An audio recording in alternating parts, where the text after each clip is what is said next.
Hello, friends, and welcome back. I hope you're all doing well by God's grace. If you haven't already, please take a moment to subscribe and hit that bell icon. Let's start the first part. The courtroom doors exploded open with a sound so violent it rattled the glass panes along the walls. Every conversation stopped mid-breath. Reporters froze with pens hovering over notebooks. Even the bailiff straightened instinctively as the echo rolled across the chamber like distant thunder. At the center of the courtroom sat a single envelope. It rested atop the judge's bench beneath the harsh white lights, sealed in deep crimson wax and marked with a faded insignia no one in the room ever expected to see again. The envelope looked ancient, almost ceremonial, as though it belonged in a grave instead of a courtroom. Yet everyone in that room understood one thing. Whatever was inside it had the power to destroy the Brown family forever. Christine sat rigid at the plaintiff's table, her jaw tight enough to crack stone. Years of silence burned behind her eyes like wildfire waiting for oxygen. Beside her, Janelle stared forward with the stillness of someone calculating every possible outcome at once. Meri's expression was unreadable, cold and distant, but her hands trembled faintly in her lap. Across the aisle, Robin clutched a tissue so tightly it seemed the thin paper might dissolve in her hands. Beside her sat Kody Brown, shoulders squared, jaw clenched, eyes sharp with a dangerous mix of fury and fear. The judge lifted one hand. Instant silence followed. "Before this letter is read into record," she declared, her voice slicing through the tension, "this court will hear every concealed truth connected to it." The gallery erupted in whispers. Cameras zoomed in. Reporters leaned forward. The judge's gaze hardened. "We will not hear the ending of this story," she continued, "until we understand how it began." The room felt electric after that. Not a trial anymore. A reckoning. A public unraveling of secrets buried beneath years of smiles, family dinners, television interviews, staged affection, and carefully crafted appearances. The judge slammed the gavel once. The crack rang through the courtroom like lightning. This court is now in session. The silence afterward felt alive. The plaintiff's attorney rose first. She was a tall woman with sharp features and a voice so calm it felt dangerous. She stepped slowly toward the jury, pausing just long enough for every eye in the room to settle on her. "This," she began softly, "is not merely a case about money." Her words drifted slowly through the chamber. "It is not merely a case about property, hidden accounts, or financial deception." She stopped pacing. "This is a case about betrayal disguised as love." The jury shifted. Christine lowered her eyes for a moment. Janelle's fingers curled tightly together. The attorney continued. "We will show this court evidence of accounts opened behind closed doors, transfers hidden beneath false names, property purchased through ghost entities, mailboxes rented for secrets that should never have existed." A murmur spread through the gallery. "And at the center of it all," she said quietly, "stands a man who convinced women to sacrifice everything while he quietly built a world that belonged only to himself." Kody scoffed under his breath. The attorney ignored him. "We will demonstrate that loyalty was weaponized. That trust became control. That affection became currency." Her voice lowered further. "And by the end of this trial, there will be no doubt left about what truly happened inside the Brown family." She returned to her seat. The silence afterward felt suffocating. Then Kody's lawyer stood. Unlike the plaintiff's attorney, his confidence carried an edge of arrogance. He adjusted his expensive suit jacket and smiled toward the jury with practiced ease. "What we are witnessing," he began smoothly, "is not fraud." He gestured calmly toward Christine and Janelle. "It is grief." His tone sharpened. "It is bitterness." Robin dabbed carefully at her eyes with her tissue. "My client devoted his life to his family," the lawyer continued. "Every decision he made was to protect them. Yes, accounts existed. Yes, property was purchased. But hidden motives are being invented where none existed." He turned toward the jury. "Families break apart every day. When they do, people search desperately for villains." His eyes drifted toward Christine. "Sometimes pain creates stories more dramatic than truth." Christine's face hardened instantly. The lawyer kept going. When this trial concludes, you will discover that Kody Brown is guilty of one thing only. He paused deliberately, trying too hard to hold his family together. He sat down confidently. The judge adjusted her glasses. Call your first witness. The plaintiff's attorney stood immediately. The plaintiffs call Mr. Aaron Clark. Whispers exploded through the gallery. A nervous-looking man in his late 40s rose slowly from the back row. He carried a thick manila folder pressed tightly against his chest as though it were armor. His tie sat crooked. Sweat gleamed along his forehead. He took the oath with shaking hands before lowering himself into the witness chair. The attorney approached carefully. Mr. Clark, please state your occupation. I'm a financial officer at Crescent Credit Union. And during your employment, she asked, did you encounter financial accounts associated with the Brown family? Yes. Please explain to the court what you discovered. Clark swallowed hard. At first, he said nervously, the accounts appeared ordinary. He opened the folder. But after reviewing several years of activity, patterns began to emerge. The courtroom leaned in. There were repeated withdrawals structured just beneath federal reporting thresholds. Cashier's checks. Transfers between accounts registered under different names. Christine frowned. Janelle narrowed her eyes. Clark hesitated before continuing. But every transfer eventually pointed back to one location. The attorney stepped closer. What location? Clark looked down at his papers. A rented mailbox on 5th Street. The room went still. Box 1124. Gasps swept through the gallery. The judge struck the gavel once for order. And who rented that mailbox? The attorney asked calmly. Clark's voice nearly cracked. The lease was under the name Meri Brown. The courtroom exploded. Christine turned sharply toward Meri in shock. Janelle's face twisted with disbelief. Robin lowered her gaze instantly. And Kody. Kody leaned back slowly in his chair with an expression no one could fully read. Half anger, half relief. The judge slammed the gavel repeatedly. Order. But the damage was already done. The first crack had split wide open. All eyes fixed on Meri. She sat frozen, pale and silent, staring straight ahead as whispers flooded every corner of the courtroom. The attorney allowed the tension to build before speaking again. Mr. Clark, she said softly, did the records indicate what box 1124 was used for? Yes. What? Mail forwarding. The room quieted immediately. Forwarding for what exactly? Clark adjusted his glasses nervously. Financial statements. Legal notices. Digital account recovery information. The attorney paused. Anything else? Clark hesitated, then slowly nodded. Letters. Christine's breathing changed instantly. What kind of letters? The attorney asked. Clark looked uncomfortable now. I never opened them, he admitted. But several were marked with instructions. What instructions? He looked down again.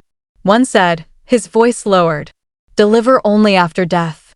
A chill swept visibly across the room. Even the judge seemed unsettled. The attorney walked slowly toward the jury. Mr. Clark, she asked carefully, did you ever report these irregularities? Yes. To whom? Internal compliance officers first. And afterward? Clark swallowed hard. To federal investigators. Kody's lawyer stood instantly. Objection. Overruled. The judge snapped immediately. Clark continued. There were concerns the accounts might be connected to concealment activity. The gallery erupted again. Christine pressed a hand against her forehead. Janelle whispered something furious under her breath. Robin's tissue trembled violently in her hands. Meri still said nothing. The attorney paced slowly. Mr. Clark, she asked, was there any indication Mr. Brown knew about these accounts? Clark inhaled deeply. Yes. How? Several transfers required dual authentication. The attorney's eyes sharpened. And whose credentials approved them? Clark's answer fell like a bomb. Kody Brown's. The room detonated into chaos. The judge hammered the gavel repeatedly. Order. But the noise kept building. Reporters scribbled frantically. Camera shutters snapped endlessly. Christine stared at Kody with open fury now. Janelle's jaw flexed with restrained rage. And Kody himself. For the first time all morning. looked nervous. The attorney returned to her table calmly. No further questions. Kody's lawyer rose carefully for cross-examination. Mr. Clark, he began smoothly. Isn't it true that many families use shared accounts for logistical purposes? Yes. And isn't it also true that mailbox rentals are perfectly legal? Yes. So nothing you've testified to proves criminal intent. Clark hesitated. No, he admitted. Not by itself. The lawyer smiled faintly. No further questions. But the damage had already spread through the room like poison. The judge called for a brief recess. As people rose from their seats, the whispers became deafening. Ghost accounts, dead letters, secret mailbox. Why was Meri's name on it? Christine refused to look at Meri. Janelle stared forward in silence. Robin quietly cried into her tissue. And Kody sat motionless beside her, his expression growing darker with every passing second.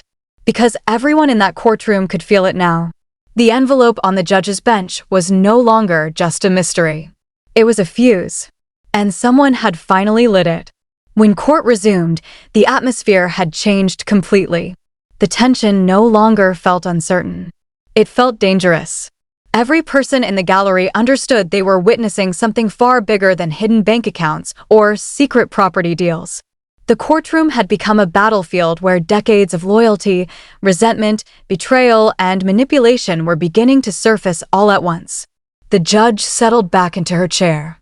Call your next witness. The plaintiff's attorney rose immediately. The plaintiffs call Ms. Evelyn Marks. A woman in her early 60s entered through the side doors with quiet dignity. Her silver hair rested neatly against her shoulders, and her posture remained perfectly straight as she approached the witness stand.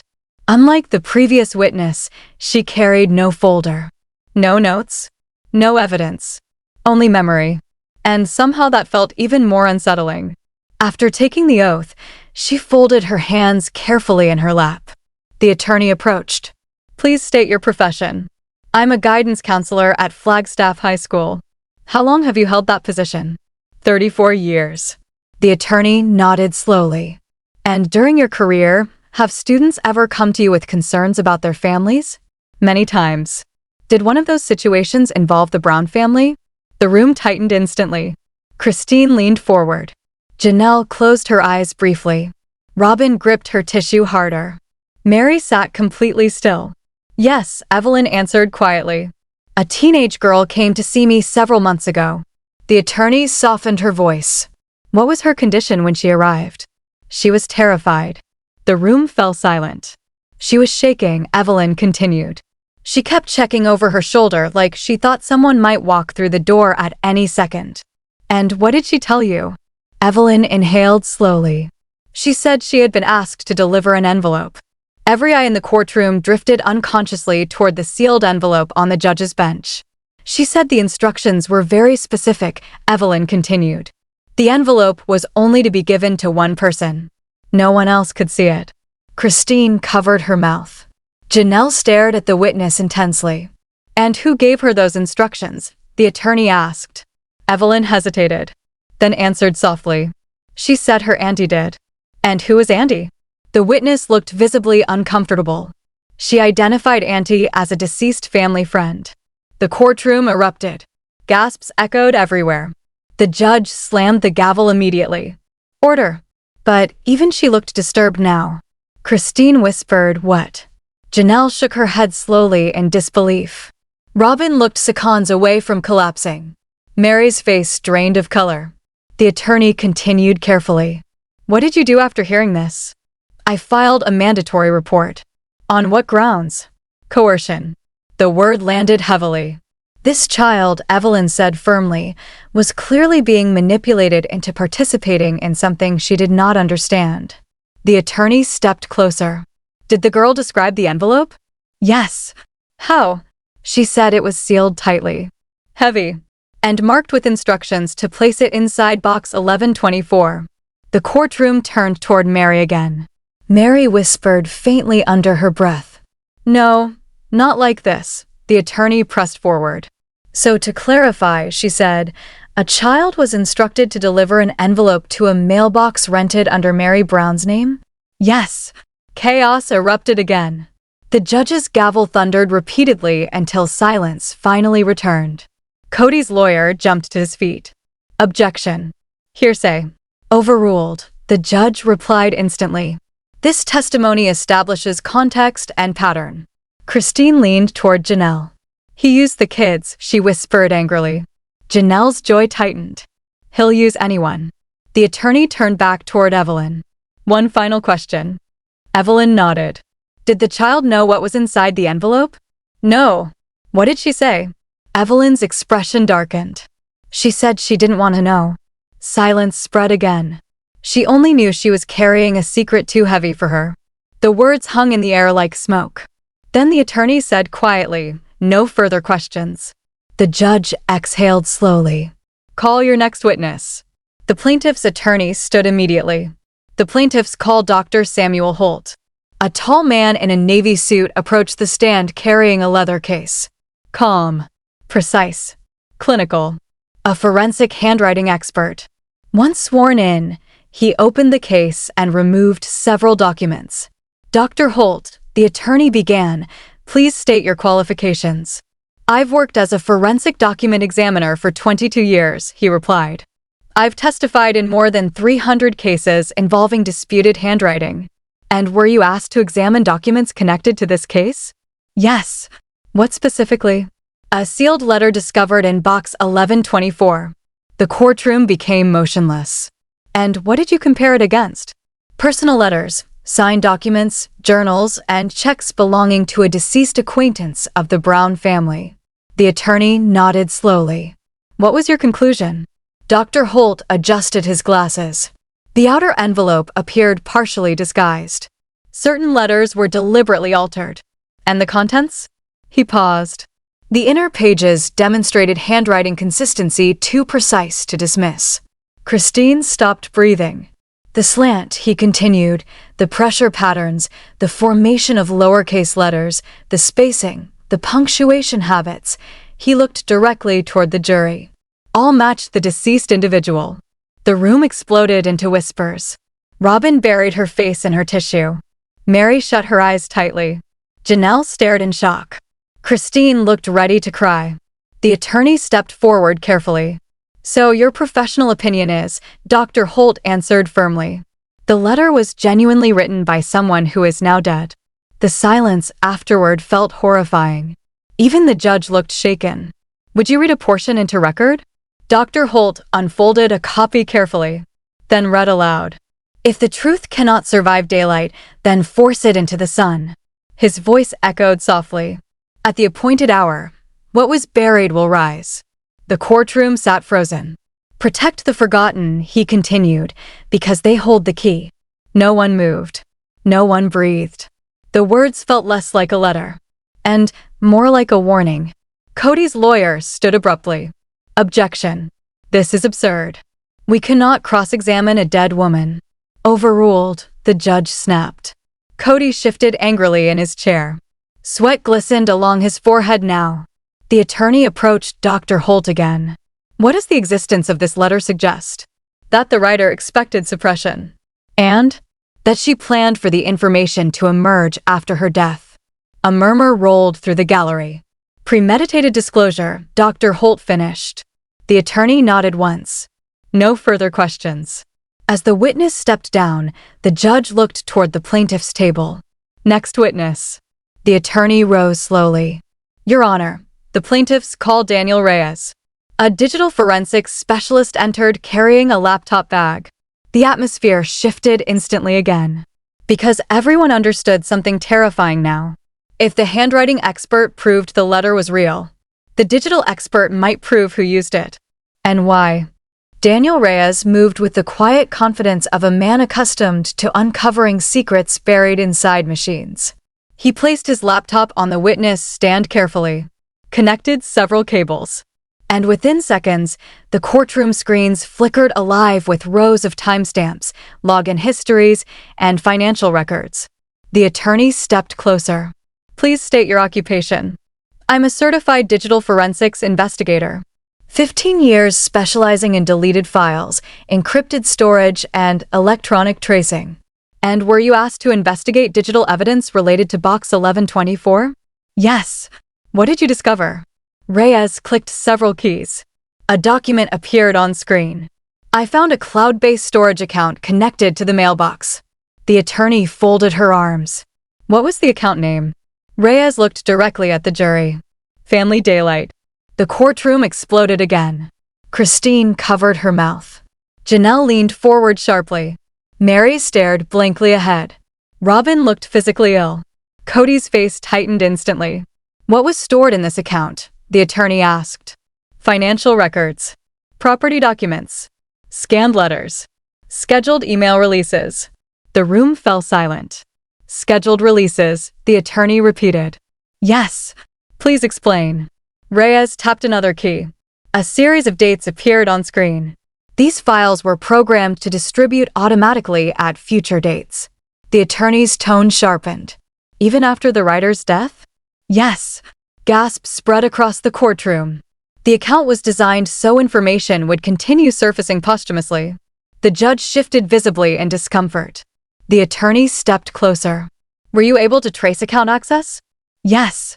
Where? Several locations. A map appeared on the screen. One was a cyber cafe near the courthouse. Another point blinked. The other was the residence of Kody and Robin Brown. The courtroom detonated. Reporters scrambled furiously. Christine whispered, of course. Janelle shook her head in disgust. Robin began crying again. Kody stared at the screen with open fury. The attorney continued calmly. Mr. Reyes, was there a password hint attached to the account? Yes. What did it say? Reyes looked down at his notes. Anniversary never forgotten. The attorney paused. What anniversary? Reyes swallowed. Kody and Robin Brown's wedding anniversary. The courtroom erupted into complete chaos. The judge hammered the gavel repeatedly. Order. But the damage was irreversible. Christine's voice cut through the noise. It was always them. Janelle nodded tightly. They built everything in shadows. Meri looked devastated now. Robin buried her face in her hands. Kody slammed his fist onto the defense table. That account was for emergencies. The judge glared at him instantly. One more outburst and I'll hold you in contempt. But the jury had already seen the panic in his eyes. The attorney turned back toward Reyes. Did the account fund anything specific? Yes. What? Reyes opened another file. A property deed. The courtroom screens changed again. A small house appeared. Isolated. Hidden on the outskirts of town. The down payments, Reyes explained, came through the Family Daylight account. And whose signatures appeared on the deed? Reyes answered quietly. Kody Brown and Robin Brown. The room exploded louder than ever before. Christine slammed her palm against the table. Janelle whispered furiously, I knew it. Meri looked utterly shattered. Robin cried openly now. And Kody looked cornered. The attorney stepped forward slowly. So while the other wives remained unaware, she let the sentence breathe. Mr. Brown and Mrs. Brown purchased a secret property using an account connected to hidden letters and posthumous disclosures. Kody rose halfway from his chair. That house was for family. The judge's gavel crashed again. Sit down, Mr. Brown. He obeyed reluctantly, but his anger filled the courtroom like smoke. The attorney returned calmly to her table. No further questions. Silence followed. Heavy. Unbearable. Then the judge spoke. This court will recess for 15 minutes. The gallery exploded instantly into conversation. Reporters rushed for exits to file breaking updates. Cameras flashed endlessly. The phrase secret house echoed through every corner of the courthouse. Christine remained seated, breathing hard. Janelle rubbed her temples slowly. Meri stared into nothingness. Robin sobbed quietly. And Kody sat frozen beside her, watching everything he built begin collapsing in real time. Because now the courtroom knew. There had been hidden accounts, hidden letters, hidden plans, and hidden property. But worst of all, there had been intent. Careful, calculated, deliberate intent. And everyone could feel the next revelation approaching like a storm. Because after the recess, Meri Brown herself would take the stand. And whether she meant to or not, She was about to decide who survived the truth. First part is over. Kindly like this video and subscribe the channel. Thanks for watching and support us.